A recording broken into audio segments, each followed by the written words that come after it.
15 ఏళ్ల ఎక్స్పీరియన్స్ తో 25 లక్షల శాలరీతో తన ఇద్దరు పిల్లల్ని ఒక మంచి ప్రైవేట్ స్కూల్లో చదివిస్తున్న ఈ రాజుకి వాట్సాప్ లో ఒక మెసేజ్ వచ్చింది. తన కంపెనీ నుంచి ఆ message, your service no longer required. ఆ ఒక్క సింగిల్ నోటిఫికేషన్ తో తన 15 ఏళ్ల హార్డ్ వర్క్ మొత్తం పోయింది. అలానే బెంగళూరుకి చెందిన ఈ ప్రియ ఈఎంఐ లో ఒక అపార్ట్మెంట్ ని కొనుక్కున్నది. తన పేరెంట్స్ ని కూడా చూసుకుంటూ ఉంటుంది. కానీ ఒక రోజు ఎర్లీ మార్నింగ్ 6 AM కి తన ఫోన్ కి ఒక మెయిల్ వచ్చింది, your position eliminated due to restructuring అని. ఈ ఒక్క మెసేజ్ తో ప్రియ కలలు కన్నా డ్రీమ్స్ అన్ని ఆగిపోయాయి. ఇలా ఈ స్టోరీ ఈ రాజు ప్రియది మాత్రమే కాదు, 2025లోనే 1,50,000 మంది స్టోరీ ఇది. మైక్రోసాఫ్ట్ లో 10,000, టీసీఎస్ లో 12,000, ఫేస్బుక్ లో 21,000, ఒరాకిల్ లో 5,000, అమెజాన్ లో 18,000, ఇలా చెప్పుకుంటూ పోతే 2025లోనే మన ఇండియాలో దాదాపుగా 1,50,000 మంది ఫ్యామిలీస్ కి ఇలా జరిగింది. వీళ్ళందరికీ కామన్ విషయం ఏంటో తెలుసా? వీళ్ళందరూ సాఫ్ట్వేర్ ఇంజనీర్స్. ఇక్కడ ట్విస్ట్ ఏంటంటే మన ప్రపంచంలో one of the biggest software company అయిన ఒరాకిల్ కంపెనీ యొక్క ఓనర్ లారీ ఎల్సన్ ప్రపంచంలోనే రిచెస్ట్ పర్సన్ అయిన ఎలాన్ మస్క్ ని దాటుకొని ప్రపంచంలోనే నెంబర్ 1 రిచెస్ట్ పర్సన్ గా చేరాడు. 1993లో ఇన్ఫోసిస్ లో 10,000 ఇన్వెస్ట్ చేసిన వాళ్ళకి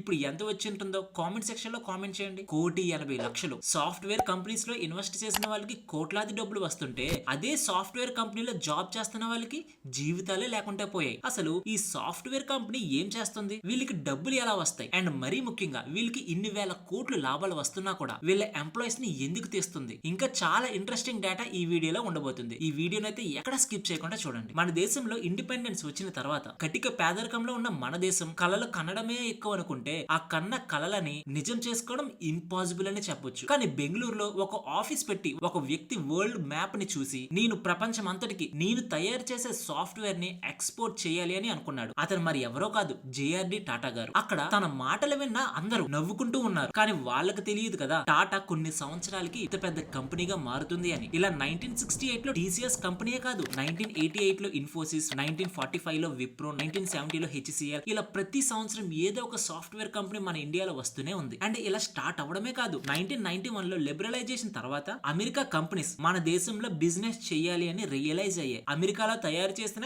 ఇండియాలో తయారు చేసిన సేమ్ క్వాంటిటీ ఆఫ్ వర్క్ కాబట్టి, కానీ అమెరికా కంట ఇండియా 10 టైమ్స్ చీప్ గా దొరుకుతుంది కాబట్టి అమెరికన్ కంపెనీస్ మన ఇండియాలో స్టార్ట్ చేయాలి అని అనుకున్నాయి. ఇలా ఇండియాలో స్టార్ట్ అయిన కంపెనీస్ కానివ్వండి, అమెరికా నుంచి ఇండియాకు వచ్చిన కంపెనీస్ కానివ్వండి, సాఫ్ట్వేర్ ఇండస్ట్రీలో మంచిగానే బిజినెస్ చేస్తున్నాయి. 2000 నుంచి 2010 వరకు సాఫ్ట్వేర్ కంపెనీకి ఒక గోల్డెన్ ఎరా అనే చెప్పుకోవాలి. 2008లో అమెరికాకు చెందిన యాపిల్ కంపెనీ ఒక స్మార్ట్ ఫోన్ ని ఇంట్రడ్యూస్ చేసింది. అదే సమయంలో మన ఇండియా ప్రజలు మాత్రం ఒక కీప్యాడ్ ఫోన్ వాడుతూ ఉండేవారు. ఇలా ఈ రెవల్యూషన్ లో మొబైల్ ఫోన్ ఒక్కటే కాదు, 2004లో ఫేస్బుక్, 2005లో యూట్యూబ్, 2006లో ట్విట్టర్, 2008లో ఐఫోన్, ఆండ్రాయిడ్, అండ్ 2009లో వాట్సాప్, ఇలా వివిధ కంపెనీస్ నుంచి చాలా సాఫ్ట్వేర్ ప్రొడక్ట్స్ అనేవి వచ్చాయి. ఇన్ని కంపెనీస్ వస్తున్నాయి కాబట్టి ఖచ్చితంగా జాబ్స్ అనేవి పెరుగుతాయి. కానీ ఈ అన్ని సాఫ్ట్వేర్ కంపెనీస్ కి డబ్బులు ఎలా వస్తున్నాయి? వీళ్ళ గురించి పక్కన పెట్టండి, మన దేశంలో ఉన్న టీసీఎస్, ఇన్ఫోసిస్, హెచ్సిఎల్, విప్రో వంటి పెద్ద పెద్ద కంపెనీస్ ఉన్నాయి కదా, వాళ్ళకి ఎక్కడి నుంచి డబ్బులు వస్తున్నాయో ముందుగా తెలుసుకోవాలి. ఈ సాఫ్ట్వేర్ కంపెనీస్ కి డబ్బులు ఎక్కడి నుంచి వస్తున్నాయో తెలుసుకునే ముందు మీకు ఒక చిన్న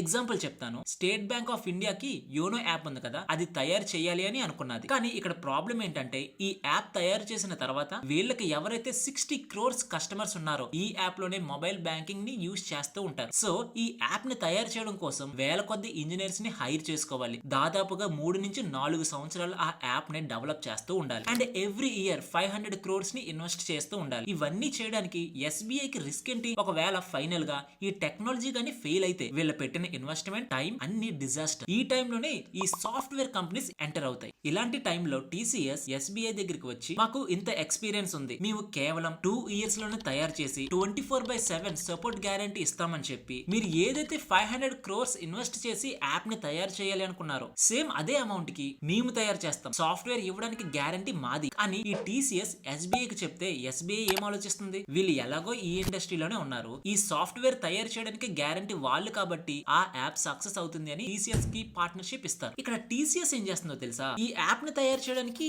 ఒక 1000 మంది ఎంప్లాయీస్ కావాలనుకోండి, దానికి 250 crores, వాళ్ళకి కావాల్సిన ఇన్ఫ్రాస్ట్రక్చర్ కోసం 25 crores, ఆపరేషన్ కాస్ట్ కి 100 crores, అండ్ ప్యూర్ గా మిగిలిన 75 crores అనేవి వీళ్ళ ప్రాఫిట్. ఇలా చేయడం వల్ల ప్రతి ఒక్కరు విన్ అవుతారు. ఎస్బీఐ కి వరల్డ్ క్లాస్ యాప్, ఎటువంటి టెన్షన్స్ లేకుండా వస్తాయి. టీసీఎస్ కి 75 కోట్లు వస్తాయి. అండ్ ఈ కంపెనీకి వర్క్ చేసిన సాఫ్ట్వేర్ ఇంజనీర్స్ కి మంచి ఎక్స్పీరియన్స్ వస్తుంది.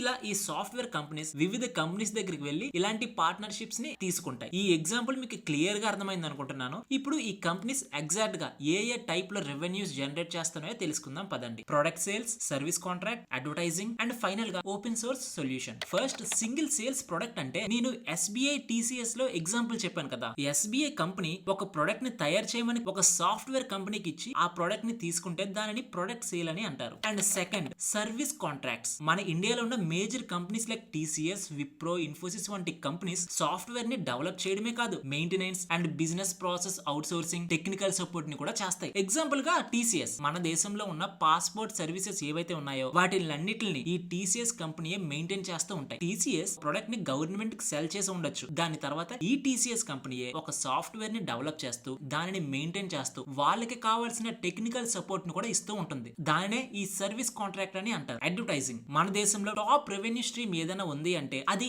అడ్వర్టైజ్మెంట్ అనే చెప్పాలి. ఎందుకంటే అడ్వర్టైజ్మెంట్ లేనిది ఏం బిజినెస్ అవుతాయి చెప్పండి. కొన్ని software companies like Google, Facebook, Amazon, Microsoft ఇవన్నీ వాళ్ళ ప్లాట్ఫామ్ కానివ్వండి, ఇతర ప్లాట్ఫామ్స్ లో కానివ్వండి, వాళ్ళు advertisement, affiliate marketing, referral marketing ఇవన్నీ చేసుకుంటూ అడ్వర్టైజ్మెంట్ ని చేస్తూ ఉంటాయి. ఈ అడ్వర్టైజ్మెంట్స్ ఎలా వర్క్ అవుతాయో సింపుల్ గా చెప్తాను వినండి. ఈ ప్లాట్ఫామ్ యూట్యూబ్ కొన్ని వీడియోస్ ని వాళ్ళ వెబ్సైట్ లో ప్లే చేస్తూ ఉంటుంది కదా. దానిని మనం క్లిక్ చేసినప్పుడు కొన్ని కొత్త అడ్వర్టైజ్మెంట్స్ అనేవి వస్తాయి కదా. ఆ అడ్వర్టైజర్స్ ఈ యూట్యూబ్ కంపెనీకి డబ్బులు ఇస్తాయి. నెక్స్ట్ వెళ్ళ ఓపెన్ సోర్స్ సొల్యూషన్. ఒక సాఫ్ట్వేర్ కంపెనీ ఒక ప్రొడక్ట్ ని తయారు చేసి ప్రజలకి ఫ్రీగా ఇచ్చి యూజ్ చేసుకోమన్నదని చెప్పింది అనుకోండి, దానినే ఓపెన్ సోర్స్ సొల్యూషన్ అని అంటారు. మీరు ఎప్పుడైనా గమనించారా? ఆహా యాప్ లో మీకు సబ్స్క్రిప్షన్ లేకపోయినా కూడా ఫస్ట్ ఎపిసోడ్ అనేది ప్లే అవుతూ ఉంటుంది. దాని తర్వాత సెకండ్ ఎపిసోడ్ కావాలంటే ప్రీమియం తీసుకోండి అని చెప్తుంది. అదే ఈ ఓపెన్ సోర్స్ సొల్యూషన్. ఇక్కడ వాళ్ళ బిజినెస్ ఏంటో తెలుసా? ఆహా కంపెనీ ఒక సాఫ్ట్వేర్ ని తయారు చేసింది. ఆ సాఫ్ట్వేర్ లో కొన్ని ఫ్రీ వీడియోస్ ని ఇస్తూ ఉంటుంది. ఆ వీడియోస్ మనం చూసిన తర్వాత మనకి ఏ మాత్రం ఇంట్రెస్ట్ వచ్చినా ఖచ్చితంగా సెకండ్ ఎపిసోడ్ ని చూడడం కోసం వాళ్ళ ప్రీమియం సర్వీసెస్ ని తీసుకుంటాం కదా. ఇలా ఈ కంపెనీస్ ఓపెన్ సోర్స్ సొల్యూషన్స్ తో మనీని జనరేట్ చేస్తాయి. మన దేశంలో ఉన్న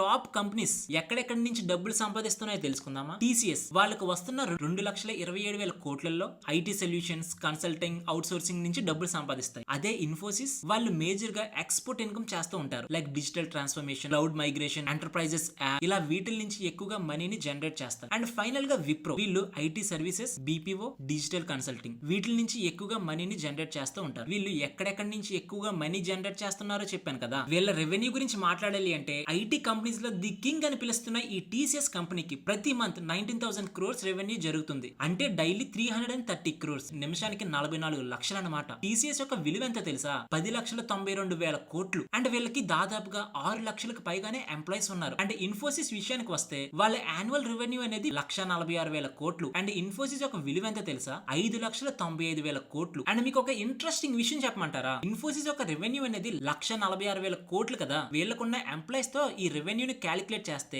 ఒక్క ఎంప్లాయీ నుంచి ఈ ఇన్ఫోసిస్ కంపెనీ ఎంత లాభపడుతుందో తెలుసా? 49 లక్షలు. మళ్ళీ చెప్తున్నాను, ఒక్క ఎంప్లాయీ నుంచి వీళ్ళకి వచ్చేది 49 లక్షలు. దానికి మనకిచ్చే శాలరీస్ ఎంత? ఈ సాఫ్ట్వేర్ ఇండస్ట్రీ ఇంత ర్యాపిడ్ గా, ఇంత పెద్దగా ఎలా గ్రో అయిందంటారు? అండ్ మరీ ముఖ్యంగా నేను వీడియో స్టార్టింగ్ లో చెప్పాను కదా, ఇన్ఫోసిస్ లో 1993లో 10,000 రూపీస్ ఇన్వెస్ట్ చేస్తే ఈ రోజుకి ఆ 10,000 కాస్త 1,80,00,000 అయ్యాయని. 90s లో ఈ కంపెనీస్ కి అంత ఎక్కువ రెవెన్యూ వచ్చేది కాదు. 1990, 2000 లో Y2K అనే ప్రాబ్లమ్ సాఫ్ట్వేర్స్ లో వస్తూ ఉండేది. ప్రపంచం అంతా ఈ ప్రాబ్లమ్స్ వస్తుంటే మన ఇండియాలో ఉన్న పెద్ద పెద్ద companies like TCS, Infosys companies ఈ ప్రాబ్లమ్ ని ఎలా సాల్వ్ చేయాలి అని తెలుసుకొని ఒక సొల్యూషన్ తీసుకొచ్చాయి. దానితో ఈ కంపెనీస్ యొక్క రెవెన్యూ 5 రెట్లు పెరిగింది. 2000 తర్వాత మన ఇండియాలో కూడా ఒక మంచి సాఫ్ట్వేర్ కంపెనీస్ ఉన్నాయని తెలుసుకున్న ప్రపంచం అంతా మన ఇండియాలో ఉన్న సాఫ్ట్వేర్ కంపెనీస్ తోటే ఎక్కువగా బిజినెస్ చేస్తూ ఉండేది. అండ్ 2010 తర్వాత మీకు తెలిసిందే, క్లౌడ్ కానివ్వండి, మొబైల్ ఎక్స్పెన్షన్స్ కానివ్వండి, అండ్ వివిధ డిజిటల్ రెవల్యూషన్స్ ఉన్నాయి కదా, అవి పెరగడంతో ఈ సాఫ్ట్వేర్ కంపెనీస్ చాలా క్విక్ గా గ్రో అయిపోయాయి. అండ్ 2020 తర్వాత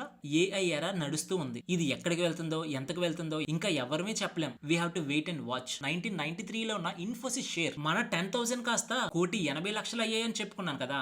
వీళ్ళ 10 crores రెవెన్యూ ఇప్పుడు 2025కి 1,40,000 కోట్లుగా చేరింది. అండ్ ఈ సాఫ్ట్వేర్ కంపెనీస్ కి వీళ్ళ మెజారిటీ క్లయింట్స్ అనే వాళ్ళు ఫారెన్ కంపెనీస్ నుంచే వస్తారు. ఈ TCS కంపెనీకి ఇన్కమ్ మాత్రం డాలర్స్ లో వస్తున్నాయి. కానీ ఈ TCS మాత్రం ఎంప్లాయీస్ కి ఏమిస్తుంది? రూపీస్ లో ఇస్తాయి. సింపుల్ గా చెప్పాలి అంటే TCS మాత్రం డాలర్స్ లో ఎర్న్ చేస్తుంది. కానీ TCS కింద వర్క్ చేస్తున్న ఎంప్లాయీస్ మాత్రం రూపీస్ లో ఎర్న్ చేస్తున్నారు. దీనిలో డిఫరెన్స్ ఏముంది అని మీరు అనుకోవచ్చు. అమెరికాలో ఉన్న కంపెనీస్ కి పర్చేసింగ్ పవర్ ప్యారిటీ అనేది ఎక్కువ ఉంటుంది కాబట్టి వాళ్ళకి ఈ TCS కంపెనీ ఎక్కువ డాలర్స్ కి ఇస్తారు. కానీ మన ఇండియాలో ఉన్న సాఫ్ట్వేర్ ఇంజనీర్స్ కి మాత్రం తక్కువ శాలరీ ఇస్తారు. నేను ప్రీవియస్ గా చెప్పాను కదా, ఇన్ఫోసిస్ కంపెనీ ప్రతి ఎంప్లాయీ దగ్గర దగ్గర నుంచి 49 లక్షలు సంపాదిస్తుంది అని. సేమ్ ఇలానే వీళ్ళు అమెరికన్ కంపెనీస్ తో డాలర్స్ లో ఎర్న్ చేసుకొని అమెరికాలో ఏదైతే చేయాల్సిన వర్క్ ఉంటుందో అది మన ఇండియాకి తీసుకువచ్చి ఈ సాఫ్ట్వేర్ కంపెనీస్ వర్క్ చేస్తూ ఇన్ని వేల కోట్ల లాభాల్ని పొందుతుంది. వీళ్ళ ప్రాఫిట్స్ ని పెంచుకోవడం కోసం లే ఆఫ్స్ కూడా చేస్తున్నాయి. ఇంతలాగా గ్రో అయింది కదా. ఫ్యూచర్ లో ఈ సాఫ్ట్వేర్ కంపెనీస్ ఏం చేయొచ్చు అనుకుంటున్నారు? కొంచెం ప్రిడిక్షన్ చేద్దాం. హెల్త్ కేర్ రెవల్యూషన్ చూద్దాం. మన ఇంటికి ఒక ఫ్యామిలీ డాక్టర్ ఉంటున్నట్టు కొన్ని సంవత్సరాల తర్వాత